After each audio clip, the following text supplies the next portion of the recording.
Welcome back. We left off last time with the twin shocks of 1949 and the Cold War getting more expensive, bigger. Our traditional focus had been in 47, 48 in Europe, but now our focus is going to move towards Asia because that's where the trouble is going to start, and that's where containment is going to focus, particularly as we return sovereignty to Japan and sign a mutual security treaty, keeping troops stationed there in Okinawa and in the Pacific Rim, along with Subic Bay and a few other strategic areas out there in the Pacific Rim. But Truman, in particular, is going to have to look at China, and after the shock of the People's Republic of China being declared, you're going to have to finally admit that Chiang Kai-shek's a bad horse, as Truman will put it. He's out of touch with the people of China. He is corrupt, but he's our only option to siding with communists and siding with Chairman Mao. Now, this is in part an assumption on Americans and pretty much everyone around the world that all communists walk in lockstep with each other and are puppets of Moscow. Mao, on a number of occasions, will reach out to the U.S. at least twice, sought diplomatic talks, sought recognition.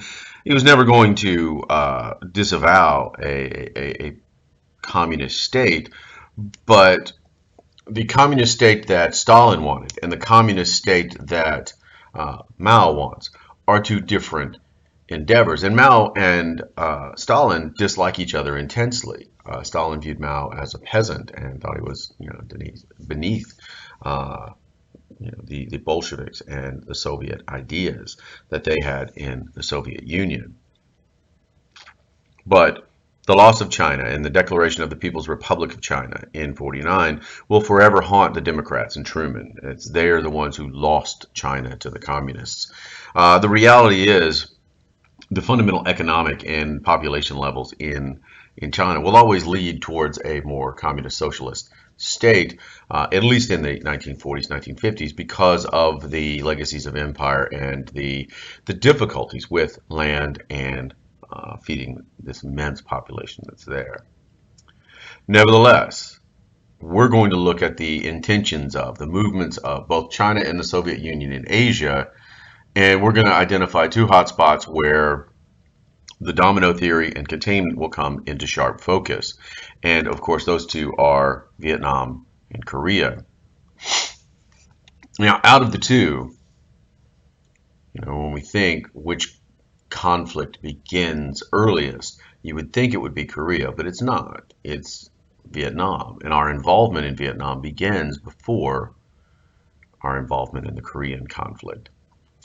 Now, Ho Chi Minh was a nationalist candidate for Vietnam.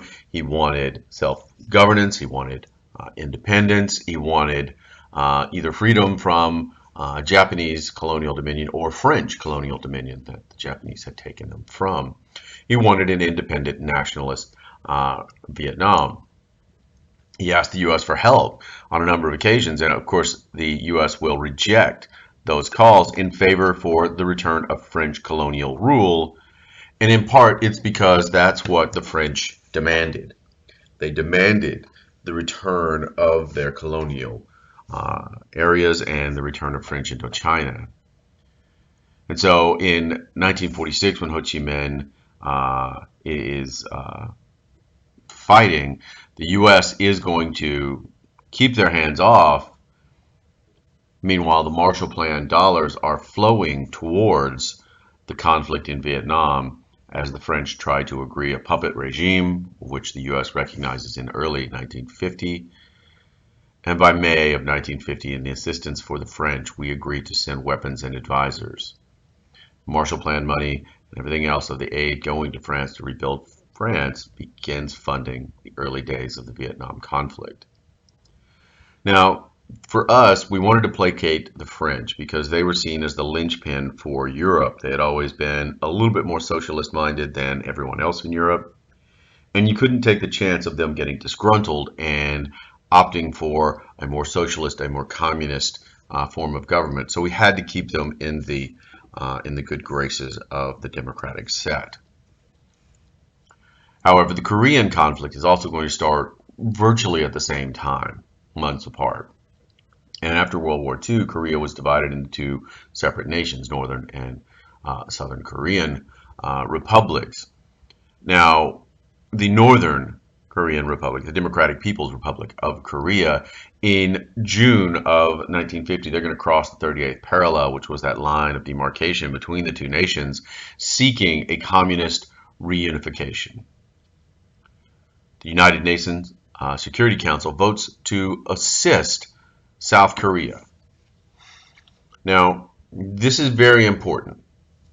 You would think, since the Chinese communists and the Soviet communists might support this, how does the UN Security Council vote to assist this? Why didn't the Soviets, why didn't the Chinese delegation vote against it? Well, this goes to a finer point of recognition. The United Nations had not recognized the People's Republic of China and will not for a good number of years. And therefore, Chiang Kai-shek's exiled government was still representing China on the UN Security Council. There were 5 permanent members that had veto power: America, Britain, France, China, and the Soviet Union. And so I hear you ask, why didn't the Soviets reject it? Well, the Soviets were boycotting this UN Security Council until the communist government of Mao was recognized. So the UN Security Council vote was aided by the Soviet boycott and the recognition of Chiang Kai-shek as a legitimate government. So this police action by the United Nations is going to be led by General Douglas MacArthur. He commands all of the United Nations forces. And by September of that year, he is pushing deep into North Korea near the Yalu River, almost into China. And Chairman Mao is going to essentially warn them that, look, we will not tolerate North Korea being exterminated, that we're not going to tolerate losing that connection. And whether it is Manchuria or whether it is that peninsula, for the historic Chinese governments, they're going to have and avow an interest in that Korean peninsula. And that's why, as the Yalu River is close, in November of 1950, thousands of Chinese troops crossed into North Korea. Eventually, by middle of 1951, amid great criticism of Truman's limited war policy by Douglas MacArthur, the situation stabilizes along that 38th parallel once again. And eventually we do get a peace treaty in July of 1953. The end result of MacArthur's criticism during this so-called hot zone of this Cold War is that, how do you win a limited war? We've got 50,000 men. They've got 50,000 men. The moment you start to win, they're just going to put more troops, and we've got to put more troops. It is a spiraling force of escalation, and we know where the support is coming from. So why don't we, in MacArthur's mind, why don't we just simply attack China now?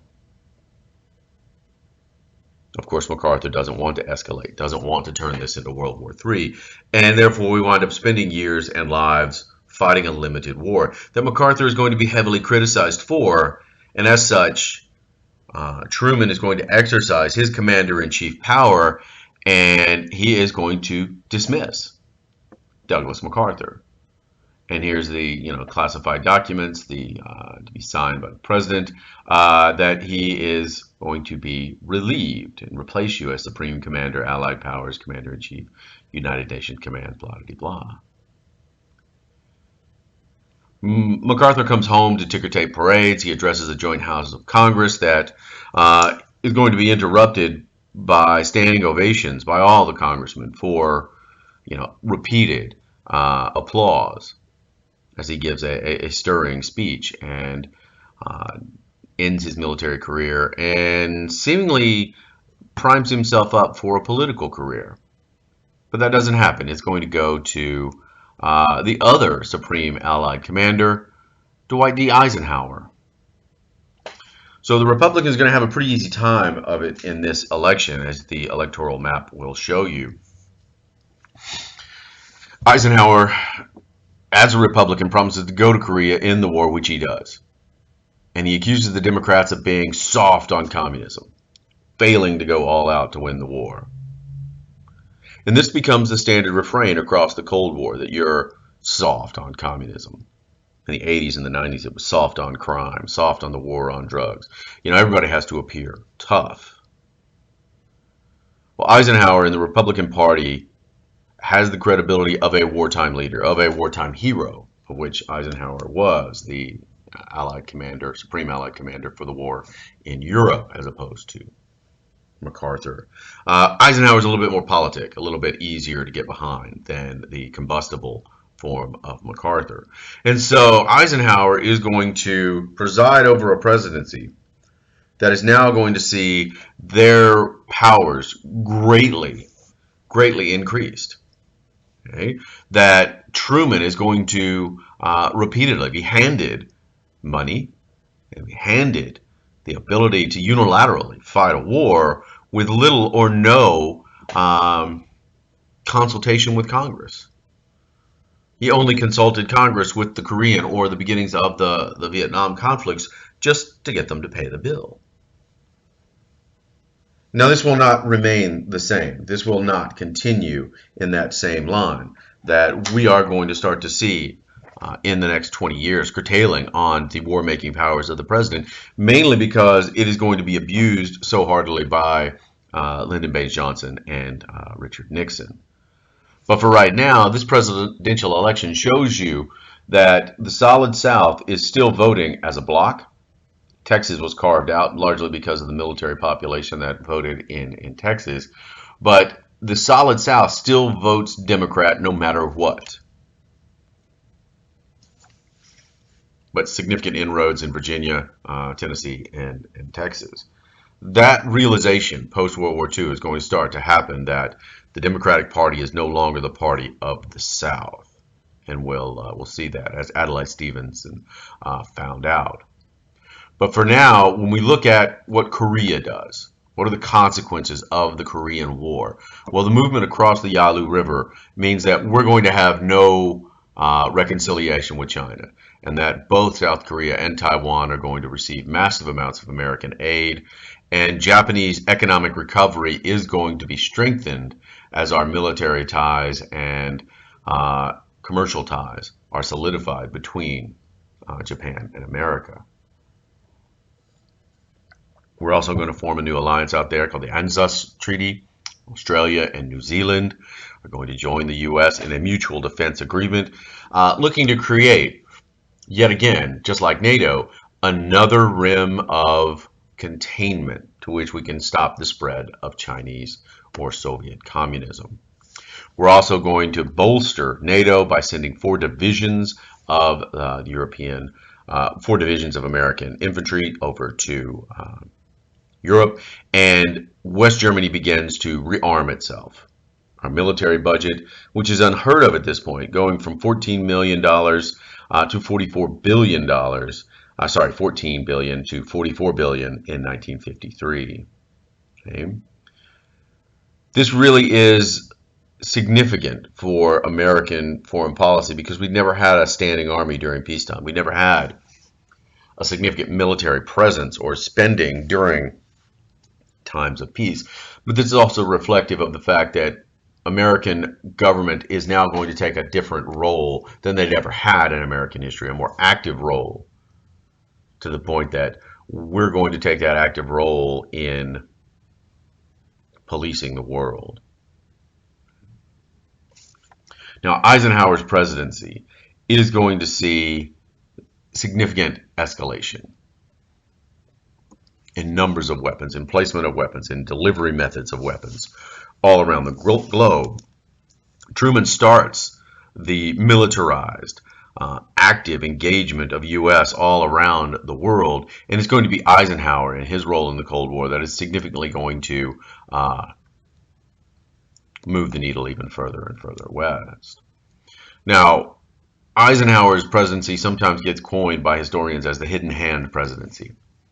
And for us, that means that Eisenhower in the public sphere was seen playing golf, and he was seen wearing sweaters. He was portrayed as a grandfather, a sometimes absent-minded grandfather.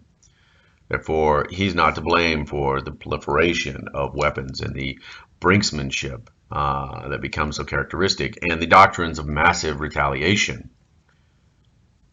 And that subsequent historians that took a look at that image that he cultivates on television of him playing golf at the Masters and, slicing his drives on the 17th tee into what becomes known as the Eisenhower Pine. All of these images are going to be debunked, and he was actively playing a role in all aspects of his presidency. It was just a hidden hand moving behind the public sphere, and that it was easier to, and more comforting, at least in American minds, to give you that grandfatherly view. Now, when we talk about massive retaliation, that becomes the adopted stance, really going with Truman's hard line, and that the notion is, yes, you may have a nuclear weapon, and we're going to see the first hydrogen bombs detonated during Eisenhower's presidency here. But we're going to have so many weapons that we're going to make sure that you may drop 2, we'll drop 10 on you. Massive retaliation. And that, of course, was supposed to have meant that if you can't mutually assure each other's destruction, well, you won't use them. It's not going to be until the 1960s that mutually assured destruction becomes an adopted sort of catchphrase. But Eisenhower in particular is going to use the CIA extensively in fighting communism in the Third World, or fighting even nationalism in Iran, in Guatemala, in Cuba, and it's going to be the Eisenhower administration that severely does damage to America's credibility in Latin America and in the Middle East, particularly with the reinstallation of the Shah of Iran, who was pushed out in the early 1950s by Mohammad Mossadegh and an Iranian nationalist movement. So the Soviets are also playing the game of proliferation. Like I said, they detonate their first hydrogen bomb, as does America, upping the yield, upping the destructive capacity. And then even more terrifying for Americans is going to be this little thing, this innocuous thing that terrified Americans for weeks, and then in the minds of Americans for generations. They're going to launch their first satellite, Sputnik. So they're ahead of America. On October 4th, 1957, Sputnik is going to beep overhead. And the light pollution was such that you could actually watch this pass over the head of Americans. And if you had a shortwave radio, you could pick up the beep, beep, beep ping of Sputnik as it orbited the Earth. So they are the first to launch anything into space, the first to detonate a hydrogen bomb, and then later the first to put a man in space, the first to put a dog in. They are a series of firsts, and so it gives us a sense of inferiority and a sense of fear, despite the massive tactical advantage that the Americans are going to have. We have more nukes than they have, particularly in 1957. And yet they have a delivery method that no longer depends on bombers. In fact, that you could silently drop a nuclear weapon onto the American homeland from Soviet territory. That's terrifying for a lot of people. And so Eisenhower escalates with B-52 bombers and nukes constantly in the air on these bombers. And we're going to start to put tactical nuclear weapons onto nuclear submarines. So these types of escalations are going to feed the Cold War and keep it very, very dangerous. Meanwhile, at home, we're going to try to win the PR battle. And a lot of the steam of the Cold War takes a hit when Joseph Stalin dies in 1955. And Nikita Khrushchev here is going to become the new premier of the Soviet Union. And then in the Moscow American Products Fair, you're going to send a good man, his vice president, okay, Tricky Dick Nixon. You're going to send Nixon over in 1959 to extol the virtues of the American six-room ranch-style home. And you've got discord between Khrushchev. And Khrushchev is a communist just like Stalin, but he's less scary. He's more comic. He's more jovial. You know, he's the guy, you know, the bald man, short, pudgy, with an ill-fitting suit that's laughable and seems to have a much more jovial sense of humor. And so the tensions are dropping upon the death of Stalin and moving towards, you can't say peace, but it is still less scary than it was in 52, 53. The real battleground for the Cold War becomes the emerging nations of the Third World. 90% of our aid is going to go to these countries. And America's goal was to ensure they were anti-communist. We'll give you all the money in the world if you'll say you're anti-communist. But you can't take money from both. You can't take Soviet money and you can't take US money. Egypt was a prime example of all of that. Many of these nations, just like Egypt, said, look, we don't care. We're a third world nation. We're going to take whomever wants to give us money. And a lot of these third world nations, whether it's in Africa or Asia, are going to look at what's happening in America in the early 1950s, and in particular, the racial segregation and the fight for civil rights.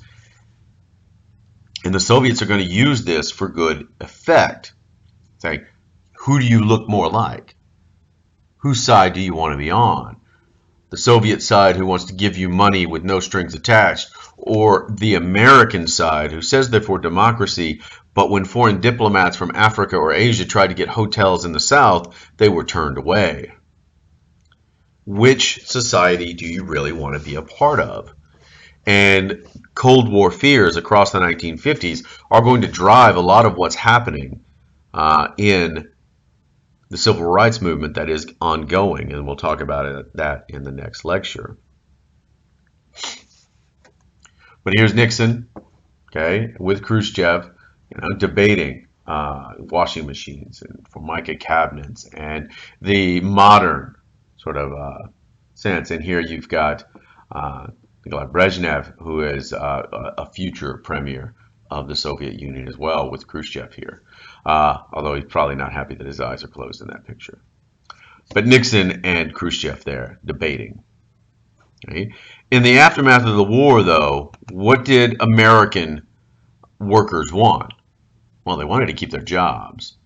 But almost immediately after VJ Day, 1.8 million workers were laid off. 640,000 filed for unemployment compensation, as 15 million soldiers are now going to be furloughed and returning to the workforce. In America, our great fear is that once the war is over, once the wartime production is over, once the controls on prices and the controls on labor are over, we're going to go back to the worst of the Depression. We're going to go back to strikes, riots, unemployment, struggling. So this is where the American government is going to have to take action. They're going to pass the Servicemen's Readjustment Act, better known as the GI Bill. Upon furlough, you get 1 year of unemployment benefits. And more importantly, today, service entitled you to higher education benefits. You now can be a first-generation college graduate. You can go and turn yourself from a blue collar to a white collar, and the government would pay for that university tuition. All with the idea that it would take you 2, 3, 4 years to be reabsorbed back into the workforce, to forestall the idea of 15 million soldiers unemployed. Okay. But there were troubles readjusting to consumer production. Inflation is going to hit the American economy once the controls are taken off. You're going to see core industries hit by strikes, millions of workers walking off the job. Everyone is going to be afraid of the Great Depression returning. But this is short-term turbulence.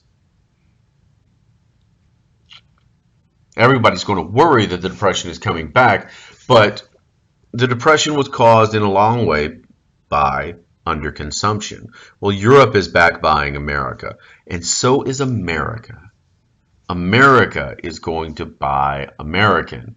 And because of that, we've been working for the last 4 years, 5 years. GIs have all of their pay saved up. What are they going to do? They're going to come home and they're going to buy. They're going to buy homes. They're going to start businesses. They're going to go to college. About 50% of the veterans take advantage of that. And this is going to be an unprecedented mark of social and economic mobility that we've never seen in America at the time. Now, so many people from the South, particularly African Americans that served in the military, they are now forever changed in terms of their expectations of what they want. They've made the world safe for democracy. They're not going back to Jim Crow in the South.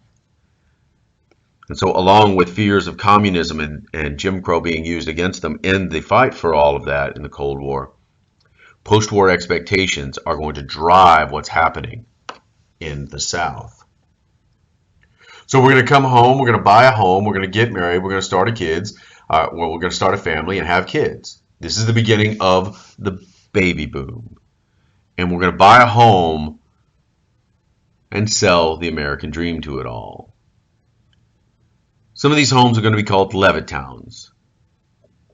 Prefabbed homes, not mobile homes, if you will, but prefabricated, walls fabricated. We're going to call them the Model T of houses. You're going to take your basic ranch style 4.5 room house on a 60 by 100 lot, and you're going to be able to build it very effectively, very efficiently, very competently, and very quickly. And you're going to need it because we got 3.5 million babies born in 1950 alone. In our mind, we call this the Leave It to Beaver world. The dad goes to work, the mom stays home, and you've got Ward and the little beaver here.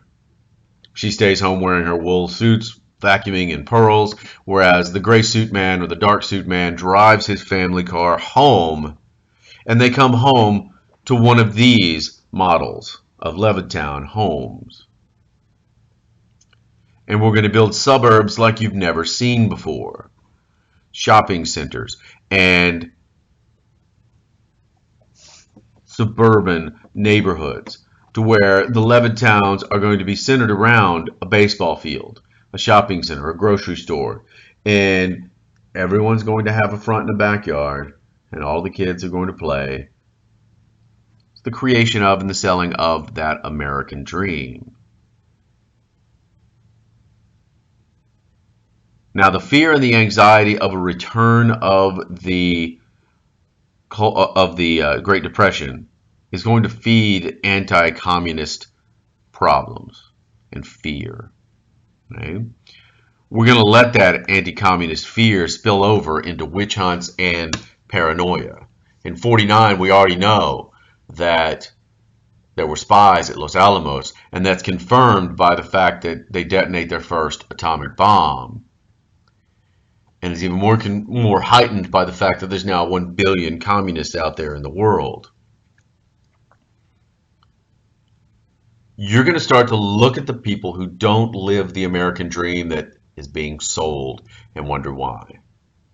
And we're going to have prominent spy cases that show, particularly the Al-Jahiz case, that is really going to heighten people's fear of covert Soviet operatives, because his was a blue blood, Northeastern educated, wealthy. If he was spying for the Soviets, then it could be anybody. Now, Truman is also going to ramp up the fear and the anxiety through the Civil Defense or National Atomic Civil Defense Program. And particularly the most prominent of these videos is going to be the duck and cover videos with Bertha Turtle. And it's almost like a tornado drill for kids in Texas today. They're going to have what to do in the event of a nuclear attack drills. You're going to encourage backyard fallout shelters. The internal spies and the external fear of Sputnik and of a hydrogen bomb from the Soviets really does make people on the lookout for anything that could be seen as suspect. It could be seen as Soviet infiltration and erosion of American ideas or Soviet activity. And hence the House Un-American Activities Committee is going to ramp up its activity. It had been created all the way back in 1938 to investigate subversive propaganda. They lost a little credibility when they started looking into the tap dancing of Shirley Temple and believing that there might be in that tap dance a little bit of message to her fellow travelers in the Communist Party. But by 1947, well, that one was ridiculous. But by 1947, the House Un-American Activities Committee is back in Hollywood and on university campuses, and they're looking into people who might have gone to the universities in the 30s and say the first few weeks of a semester, there's a fair, there's all kinds of clubs, and there might have been in the 20s a Marxist sort of Leninist party. There might have been even for a little bit of S&Gs, the Communist Party. And you might have signed up for it. You wanted to go read the Communist Manifesto. You wanted to hear about it as an intellectual endeavor. You sign up once, your name's on that list, and you never go, and you never think about it again until 1947 when they say, hey, were you a member of this club? I don't remember. Who else was in this club with you? I legitimately don't remember. It was 20 years ago. I went once and never went. And then the investigations into who you were with leads to blacklists, leads to suicides, leads to hearings, and the House Un-American Activities Committee hearings that are going to be chaired by Senator Joseph McCarthy. Now, in 1950, Senator from Wisconsin is going to skyrocket to fame when he gives a speech in Wheeling, West Virginia, and he holds up a piece of paper, and he talks about, I have here in my hand a list of 205 card-carrying Communist Party members who, working at the Secretary of the State's office and working in the Department of Defense and the State Department, they've been made known and they are still working there. He hits on a hot button issue, and he gets a lot of press, and he gets a lot of attention. And there's our good man McCarthy there. What he's going to do is tap into this fear. And this is certainly our second, Red Scare. This is our second anti-communist scare. The first one was in the early, the 19-teens and the early 20s. At this point now, he's going to make great use of the media, the newspapers. He's going to encourage Americans to inform on each other.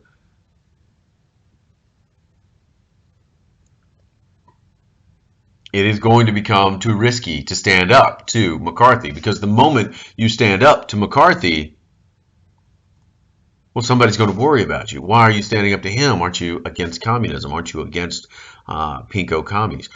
Who are you trying to protect? Are you working for them? And the fear and the anxiety and the paranoia around it all is only going to come to an end with the death of Stalin and when McCarthy eventually goes too far. He starts holding hearings into the army. He starts having hearings into members of Eisenhower's staff who might have links to or be members of the Communist Party. And he starts alleging that there's communists at the highest level of the armed forces, which nobody believes. And McCarthy is then portrayed on television for the first time in 53 and into 54, browbeating, bullying, becoming the despot that most people would kind of link with the name McCarthy and McCarthyism.